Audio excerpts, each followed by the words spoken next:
Well, so we're going to start a new unit. Well, it actually kind of keeps going from what we're doing. So like, we just got done doing confidence intervals. And now we're going to do something called a hypothesis test, which is basically it comes to the same conclusion as a confidence interval, just in a different way. So we're going to go through it. Let's see. I think I posted the notes. Maybe let me check. Oh, well. Oops. All right. So we're going to do the first couple days of the notes for chapter 9. Where are they? There we go. Okay. These two notes. So the first one is just going to be like introduction to basic idea of the hypothesis test. So there's this teacher, Miss Gallus, who claims to be an 80% free throw shooter. So that's like that's good if you don't know basketball. To prove her skills, she shoots 50 free throws and makes 32 of them. Is Miss Gallus exaggerating about her free throw skills? So basically, do we have evidence that she's lying or not? So we could make a confidence interval for this and see if she's lying, like if 80% is possible from our confidence interval, or we're going to do a test to see. So our sample was 50 free throws from Miss Gallus, and our statistic was a p-hat 32 out of 50, which comes to 64%, 0.64. Okay, so that's what we know about her. The population is like all free throws shot by Miss Gallus. And the parameter that we want to know is like P, which is the actual free throw percentage. And we have like no idea for sure what her actual free throw percentage is, because she's not sitting there recording every free throw she's ever shot in her life. So we're going to use this sample to see, is this claim of 80% possible? So we're using a sample, 64%, to see if the claim is possible. All right, so there's two explanations. There's two possibilities. There's probably more, but just think about two for why she made 64% of those 50. So the first one is that that Miss Gallus is a 80% free throw shooter and had a bad day. Okay, so the first possibility is like she truly is that good, but she got nervous, whatever, had a bad day. Number two is that Miss Gallus was exaggerating. Oh no. I got that right? That's how to spell exaggerating. It says it up at the top. Dang it. Hey, that was right. You forgot an A. Dang it. All right, that's close enough. She's exaggerating. So basically, not 80% free throw shooter. This is not an English class. Doesn't matter. English doesn't matter. Okay. Sorry. So what we're actually going to call these is, let me write these in red. This first one is going to be something called a null hypothesis. Did y'all do null and alternative with chi-squared in biology? Have y'all done chi-squared yet? I've done chi-squared, but I don't think we... Okay, so this is going to be our null hypothesis. And a null hypothesis is like the claim that people make, like what we think. So the null hypothesis is that the true proportion free throw shooter, she's an 80% free throw shooter. So that P equals 80%. The alternative hypothesis is that, in this case, by us thinking that she's exaggerating, that's basically saying that we think the proportion is less than 80%. So P is this up here, the actual free throw percentage. So we think the actual free throw percentage is 80%, or we think the actual free throw percentage is less than 80%. Those are the two possible things. And we're going to use our sample to figure out if it's true or not. All right, so if we were in class, we would have like done a simulation, and each of you would have done like a 5-thing spinner, and there's like an 80% chance that you get it. Basically, what we're going to do is we're going to do a simulation of an 80% free throw shooter. So we're going to do a sampling distribution for an 80% free throw shooter is basically what this is. That's what we would have done. So like, let's say like our dots come out like this. Like I had 12 of you in second period, 12 in 6, and the dots came out like this. Like one person's sample was at 80%. I had some people at 84, 76. Let's see. We probably would have had like a lot around our 80% because we're testing, like we're under the assumption that we're doing a sampling distribution. So sampling distribution for 80% free throw shooter. So let's say we get a bunch like this, and there would be some over here, and then all of a sudden there's one way over here, and there's a few over here, and maybe that's good enough. Okay. So we have something like this that comes out, and we're testing for like a person who truly is. We're doing a simulation for a true 80% probability of happening. And so sometimes you get over 80%, sometimes you get under 80%. But this is the like distribution. Okay, so like the question is, we're going to use this to determine how many of these were at 64% or lower. So how many of our possibilities were 64% or lower? And so this was like a totally made up problem for like my own sake here. So this is not accurate at all. But like this is roughly where it comes out. What percent did we have? So I think that's like on the back here. So like on the back, what percent of the dots, number 8, did we get 64% or less? So in our distribution, we got like 1 out of, I'll just go ahead and count them.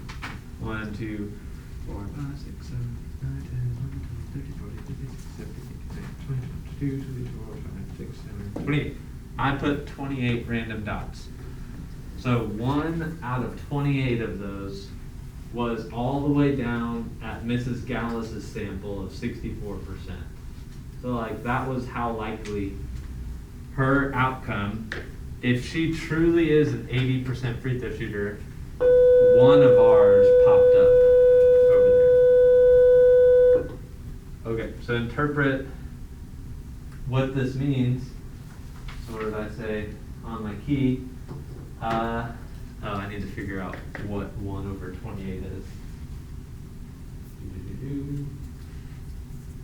1 divided by 28. It's roughly like 3.5%. So interpret what that means. It means maybe I'll do it this way. An 80% free throw shooter has has a 3.5% chance of making, was it 32 out of 50? That was the 64%. So yeah, has an 80% free throw shooter, has a 3.5% chance of making 32 out of 50 or less free throws. So like a pretty small chance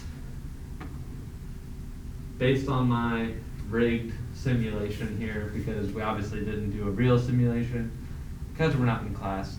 But for a simulation for an 80% free throw shooter, only 3.5% of the time did they make 32 out of 50 or less. So that's a pretty small outcome.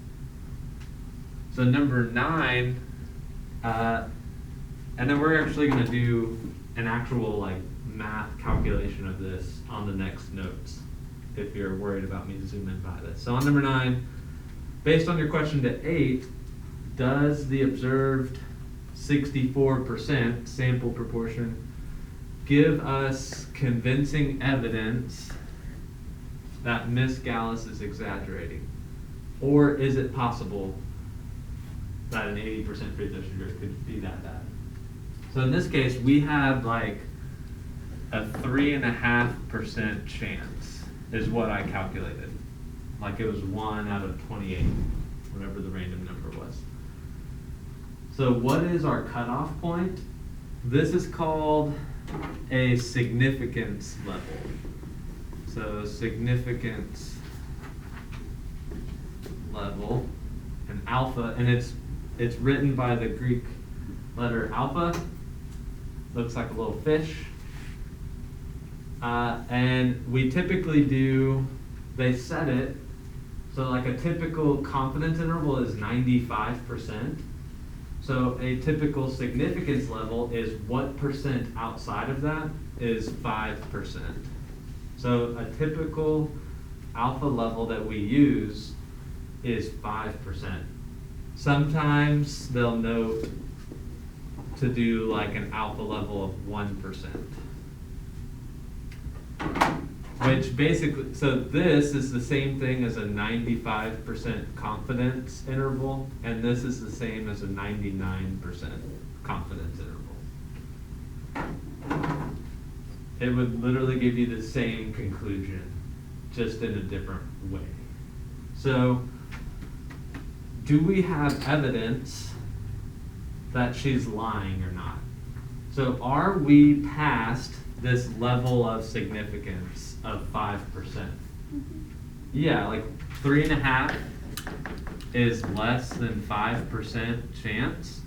And so if we're less than this value, so if less than alpha, that means you have convincing evidence.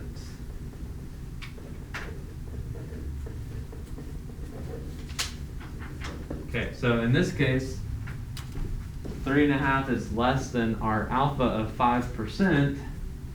So, yes, we have evidence she's lying, since I can't spell exaggerating, I guess. So it still says it at the top. So I don't need it. Okay. do we use that 5% every time? So the significance level will be given to you. Oh. 5%, sometimes they'll say use 1%. Sometimes they'll say use 10%.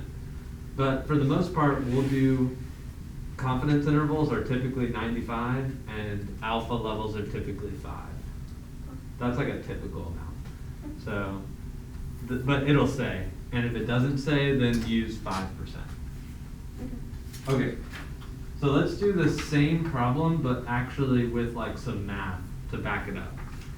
So on the other page, so this is like on Schoology, this is like 9.2 notes for 216, basically. That's the way it's labeled on the school. Alright, so we're gonna make it a little more mathy with it, but it's basically gonna be the same thing we just did. So yeah, okay. So we're gonna carry out the significance test from lesson 9.1. We're gonna write the hypothesis. So the way we write it is the null hypothesis is written HO, which is like H naught, and the alternative hypothesis is written as HA. So the alternative hypothesis is written as H to the A. So this is our null, this is our alternative. So on the other page, we said that the null was that Miss Gallus truly is like an 80% free throw shooter but had a bad day. So the null is that her true proportion is 80%. Like she truly is an 80% free throw shooter. So maybe I'll write that. Like P represents Miss Gallus free throw percentage.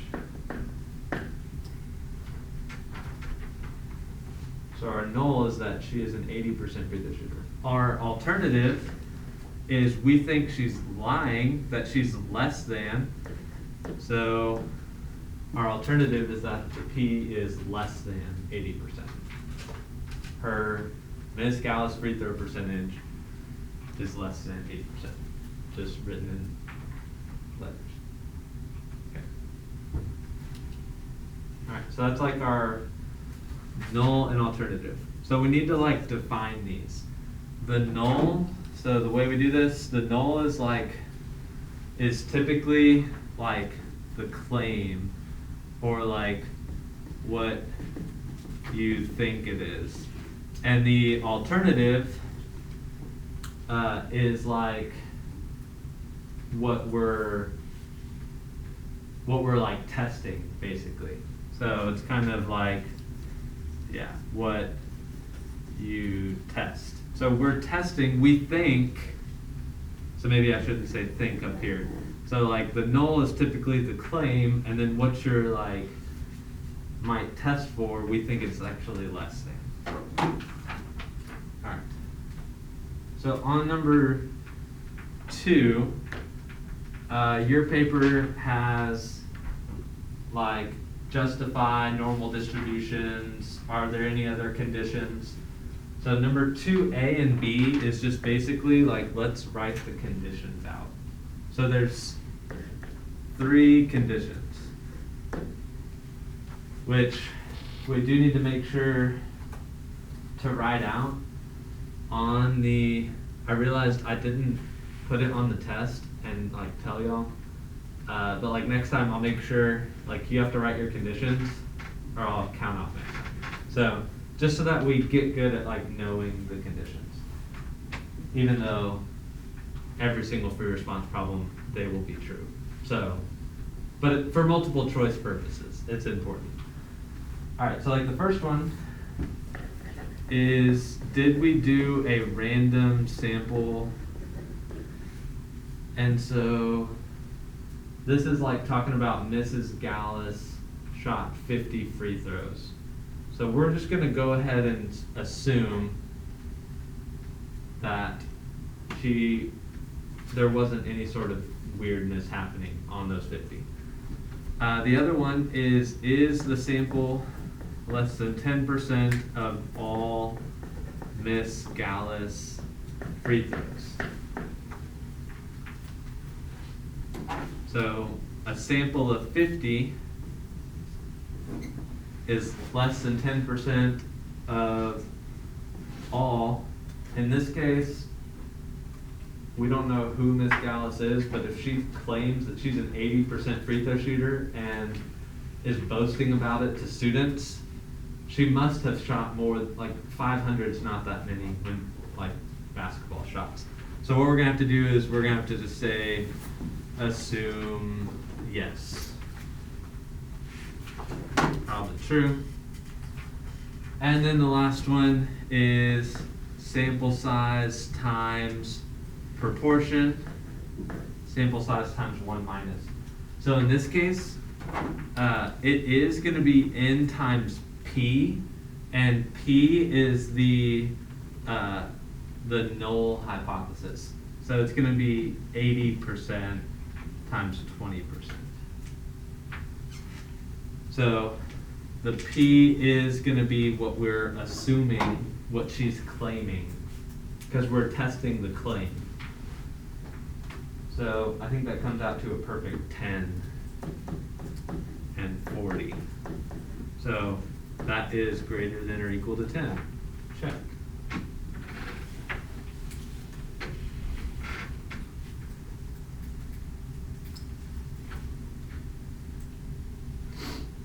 Okay. All right, so our assumptions, conditions. Number 3, I'm going to do inside of number 5. So I didn't see a point of doing standard deviation on its own. All right, so on number 4 and 5. So number 4 is like basically draw this curve. So they've drawn a curve for us here, a normal distribution. And what we're doing is we're testing the claim. So since we're testing claim that p equals 80%. So what that is we're going to center our normal distribution around this 80%. So like 80% is what she's claiming. And then what we're going to do is we're going to see where does our p hat of 0.64, which I might not have labeled that in the perfect spot there, but we're basically going to see like what percent is 0.64 away from 0.8 in context.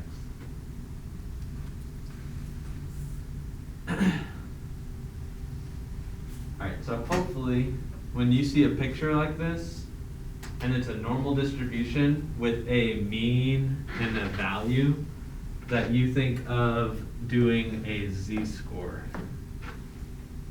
to get, if we're asking ourselves what percent is this. So if you're asking yourself percent, we're going to do a z-score.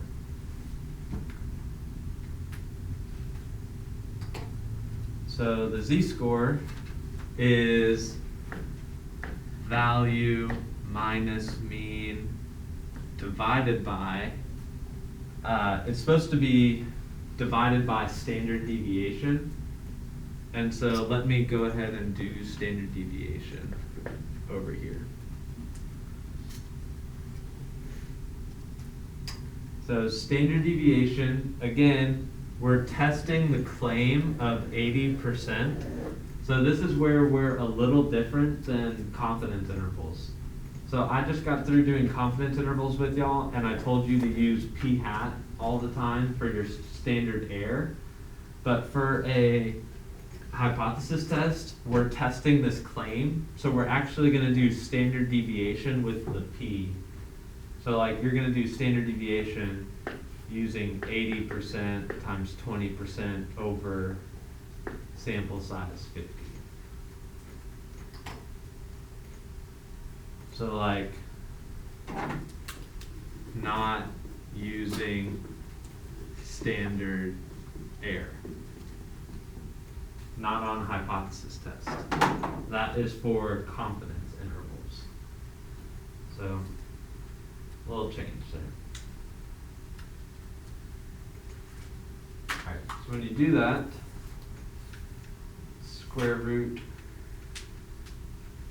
0.8 times 0.2 over 50 is 0.05656. So I'm going to do I'm going to round this to 57. It's like 6.5, so I'm gonna round it to 7.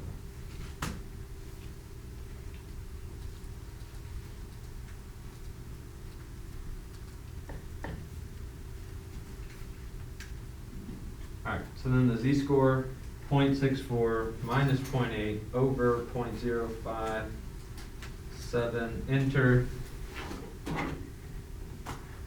negative 2.8807. So for the z table, you have to go to 2 decimals. So it is, I'm going to round it to 2.81 there.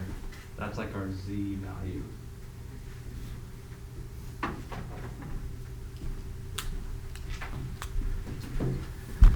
All right. So it's a normal curve. So this is like the same as confidence intervals, but the opposite, like the inverse way of doing it.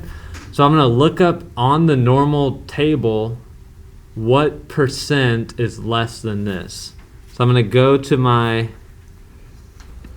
table.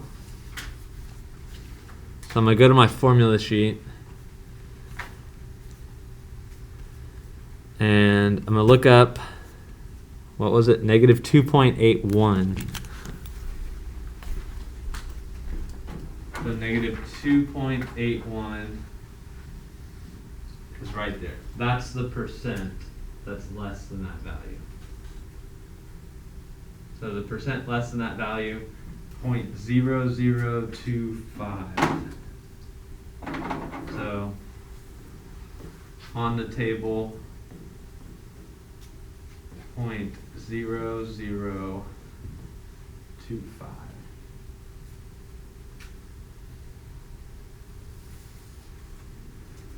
So in a percentage, maybe I'll write it as a percentage. As a percentage, like go over 2 decimals, that is only the decimal 0.25% chance of happening.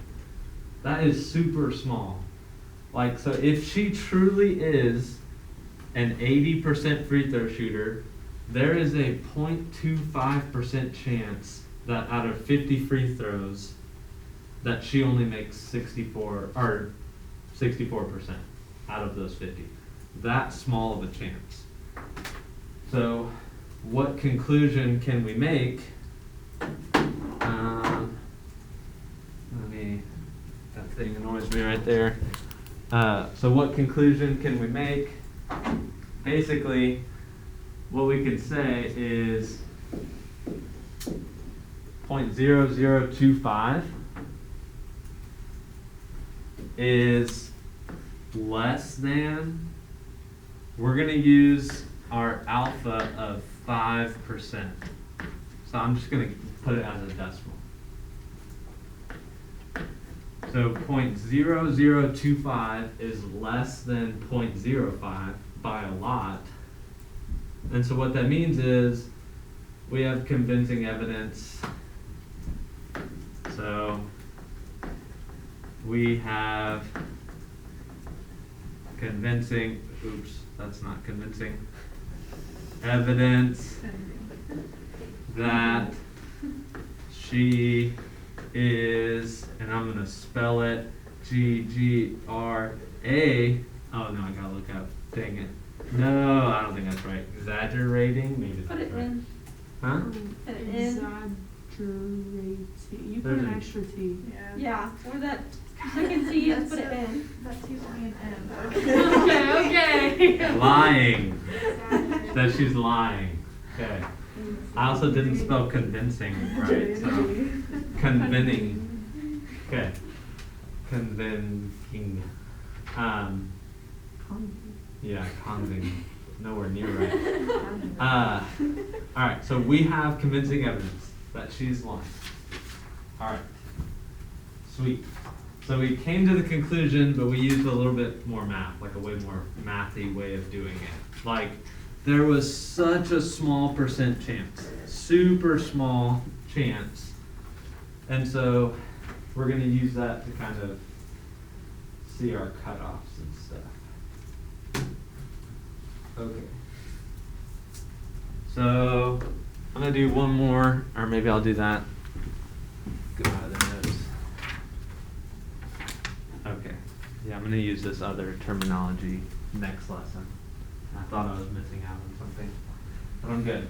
Okay, so important ideas is like do your 3 conditions, whatever. Great model there. And then the other thing is like you have a null hypothesis and you have an alternative hypothesis. And so the null is like what the person or the company is claiming, and the alternative is like kind of like what you think might be wrong. So like what you think. That's, yep, that's perfect. Yeah, totally meant to do that little thing there. All right, beautiful. You think, all right, now it's just words. Okay, so like a claim versus like what you think. So claim in this case was like, she said she was an 80% free throw shooter. What we thought was that she was less than that 80% free throw shooter. All right, but then, so the key is like, we take this claim and we go down here and we test it. So test it doing a normal distribution for like 80%. And you do a z-score with your p-hat minus the claim over standard deviation. And that gives you like a percent value.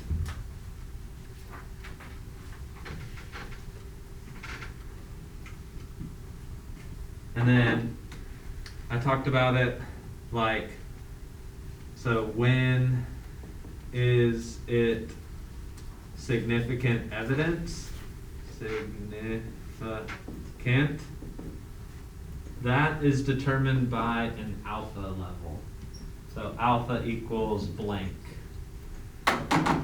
which can be 1%, 5%, 10%, it could be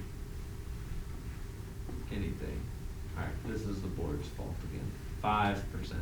It could be 0.01, 0.05, 0.10.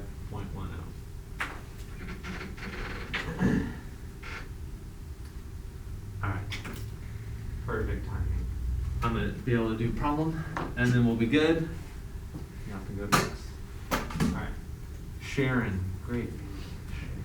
I got a neighbor, Sharon, older lady. I just think about it. Maybe I should have named my daughter Sharon. That just sounds a little Sharon Ross. Okay. Sarah, I hope you're listening to this. That's like her mom? Yeah. See, that's, Yeah, that's what I'm Sharon. thinking, like an older lady, yeah. All right. Now, sorry, Sarah's mom is listening to this now. Angry. Sure, she's beautiful. Okay, I'm getting, all right, stop talking. Sharon claims 90% of students can identify, okay, here we go. Claims 90%. She carries out a study to test the theory. She selects a random sample of 100 to take a whiff from a bag filled with skunk, and she finds that 84 can correctly identify it. All right. She would like to know, does this provide convincing evidence that less than, so we're trying to see, like, that's our alternative right there. Less than, so that's your alternative, can do it. And we're gonna use this alpha level. So that's the same thing as 5%, 0.05. You know, I do mine with like a nice, it should probably be more like that, but you know, mine looks more like a fish when I draw it. All right, state the appropriate hypothesis. Determine define the parameter of interest. All right. So let me just, this is how you should draw, write out. We're going to do a bunch of examples. So this is how you write this out. And we are talking about percentages. So since we're talking about percentages, what we're going to put here is P, the true proportion P of people who can smell what a skunk smells like. P equals 90%. I'm going to put it as a decimal, because when I put it into my z-score and stuff, it needs to be decimal, so don't make that mistake. And then our alternative hypothesis is right here. We think it's actually less than. That's what we're going to test. So the claim is 90%. Our alternative to that is that it's less than.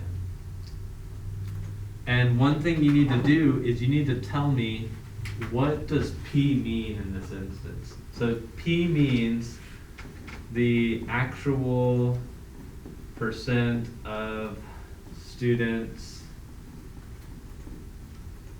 identifying skunk.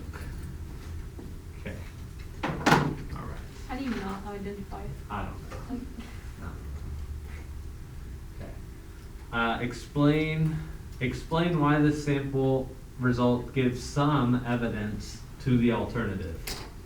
So why does it give some? It's because our sample proportion was 84 out of 100, which is 84%, which is less than 90%. So like, we've got some sample evidence that it's actually less than. Is this enough evidence that it's less than? Okay, so is this enough? All right, check the conditions. All right, number one, did they do a random sample? It says so in the paragraph. Number two, is 100 students less than 10% of all students? And so it doesn't say where the students came from, so we're going to go ahead and assume it's at like a high school, large high school, she's doing that. Or if it's all students in America, then it for sure is. So we're just going to say yes. Maybe it's an assumption. Number three, is 100, so n times p, n times 1 minus p. So is 100 times the claim of 90%, 100 times 1 minus the claim of 10%.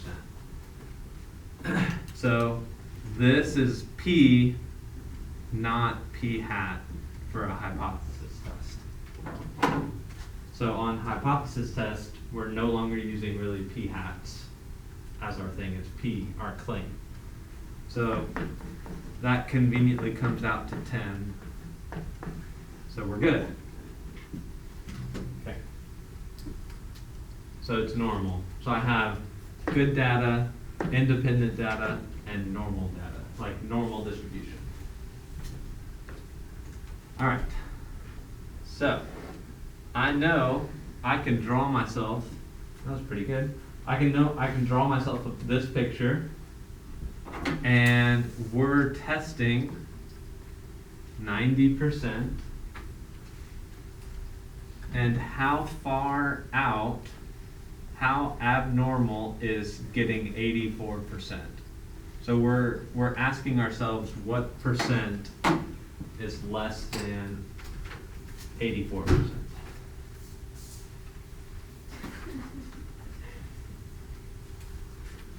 All right, so I also need to calculate the standard deviation.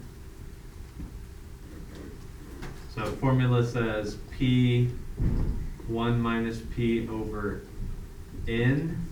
N was 100 people in our sample.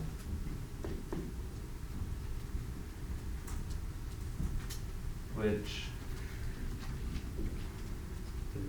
for some reason.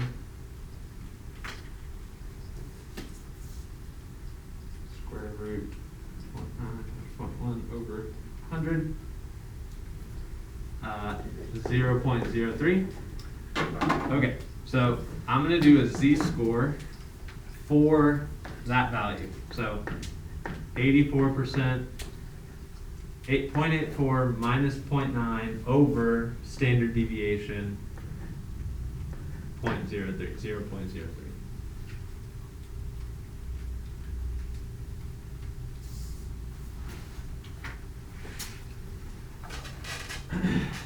All right, and you get a z-score of a perfect -2. So that is the z-score -2.00 for like your chart. So on the chart, 2.00, a z-score of that has a 0.0228%, or not percent, 0.0228 less than. So, gonna have to move that thing again. Alright, so when you look it up in the table, what was it, 228? So that is the same number as 2.28%. So that is this value over here. So if truly 90% of people could correctly identify it, then the probability of me getting a sample of 84 out of 100 people is only a 2.28%. So since this is so unlikely, this is like really unlikely. So the way I show that is like, I can say it like this. I can say, because, and maybe I'll do it as a decimal, 0.228 is less than 0.5. So what that is like, that's our percent is less than our significance level. So because it's so unlikely, that's what that says, because it's so unlikely to happen, we have convincing, there we go, evidence that less than 90%. So we have convincing evidence for our alternative. So we have convincing evidence that less than 90% of students correctly, I don't know what they're actually smelling, correctly smell skunk. I don't know what else they would think it is, but there we go. Okay. So because it's such a small percent chance of happening, so like if this was true, this is so small of happening that I have to I'm gonna reject this because this was so small of happening. That's what that means. Same thing on the free throw shooting. Like, she thinks she's 80%, but there was such a small probability of this happening, that can't be true. She's not an 80% free throw shooter. Okay. Alright, how do we spell exaggerating? Okay. Exaggerating. I got it.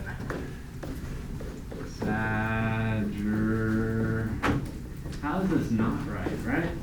Yes, that's correct. You just go too fast. Yeah, I just tried to write too fast. I don't want to, waste time. Okay. Exaggerating. Did it. You spell convincing? All right. Spell hippopotamus right now. Hip.